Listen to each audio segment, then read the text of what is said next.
தற்போது ராஜினாமா செய்துள்ள சம்பவம் மதுரையில் பெரும் பரபரப்பை ஏற்படுத்தியுள்ளது. அதாவது மதுரை மாநகராட்சி வரி நிர்ணயம் செய்வதில் நடைபெற்ற முறையீடு காரணமாக 5 மண்டல தலைவர்கள் ராஜினாமா செய்த நிலையில் தற்போது மதுரை மாநகராட்சியின் 2வது பெண் மேயரான இந்திராணி தற்போது தன் பதவியை ராஜினாமா செய்துள்ளது. மதுரை மாநகராட்சி மட்டுமில்லாமல் தமிழகத்திலே ஒரு பெரும் பரபரப்பை ஏற்படுத்தியுள்ளது.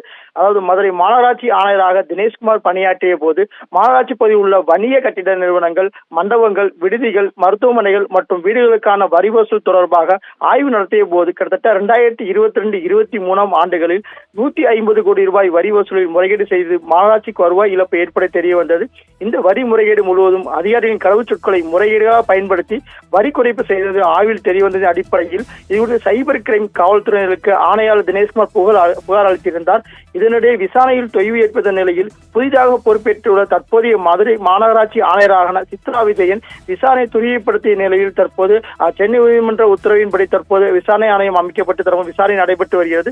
இந்த நிலையில் வரி முறையீடு தொடர்பாக மாநகராட்சி உதவி வருவாய் அலுவலர் செந்தில்குமரன், ஓய்வு பெற்ற உதவி கமிஷனர் ரெங்கராஜன், ஒப்பந்த ஊழியர் தனசேகரன், சதீஷ், கார்த்திகேயன், இடைத்தரகர்கள் ஹாஜா ஹுசைன், ராஜேஷ்குமார், முகமது நூர் உள்ளிட்டோர் கைது செய்யப்பட்டுள்ளனர். அதே போல் கிட்டத்தட்ட 5 மண்டல தலைவர்களும் ராஜினாமா செய்துள்ளனர். இந்த நிலையில் தற்போது தொடர்பாக பெரும் பரபரப்பு ஏற்பட்டிருந்த நிலையில் இந்த விசாரணை அடிப்படையில் மதுரை மாநகராட்சி தூத்துக்குடி மாநகராட்சி உதவி ஆணையாளராக சென்று பணியாற்றிய சுரேஷ்குமார் என்பவரை மத்திய குற்றப்பிரிவு காவல்துறை கைது செய்தனர். இந்த நடவடிக்கை தொடர்ச்சியாக சென்னையிலிருந்து மதுரை மேயராக இந்த இந்திராணியின் கணவரான பொன் வசந்தும் ஏற்கனவே கைது செய்யப்பட்டு சிறையில் இருந்த நிலையில் தற்போது அவர்களுக்கு ஜாமீன் கொடுக்கப்பட்டுள்ளது.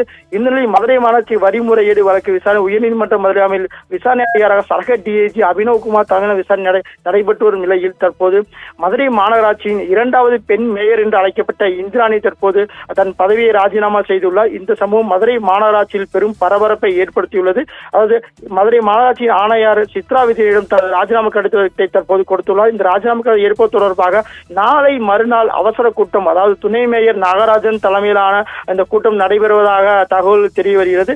இந்த அடிப்படையிலே அவர் ராஜினாமா கடிதம் ஏற்கப்பட்டு இந்த செயல் நடைபெறும் என்பது குறிப்பிடத்தக்கது. தனது சொந்த குடும்ப சூழல் காரணமாக தற்போது ராஜினாமா செய்வதாகவும் தன் கடிதத்தில் மேயர் இந்திராணி அவர்கள் தெரிவித்துள்ளார். அதை மதுரை மாநகராட்சி என்பது கிட்டத்தட்ட 2வது பெண் மேயர் இந்திராணி என்று அழைக்கப்பட்டிருந்த நிலையில் தற்போது மாநகராட்சி மேயர் ராஜினாமா செய்துள்ளது மதுரை மாநகராட்சியில் பெரும் பரபரப்பை ஏற்படுத்தியுள்ளது. மேலும் அடுத்த கட்ட மாநகராட்சியின் மேயராக யார் நியமிக்கப்பட போகிறார் என்ற ஒரு கேள்விக்குறியும் தற்போது எழத் தொடங்குகிறது. தொடர்ந்து மதுரை மாநகராட்சியின் வரி விதிப்பு முறையீடு என்பது பெரும் பூதாகரத்தை எடுத்துள்ள நிலையில் அடுத்த மேயர் யார் என்பது ஒரு கேள்விக்குறியாக இருந்து வருகிறது மக்களிடையே.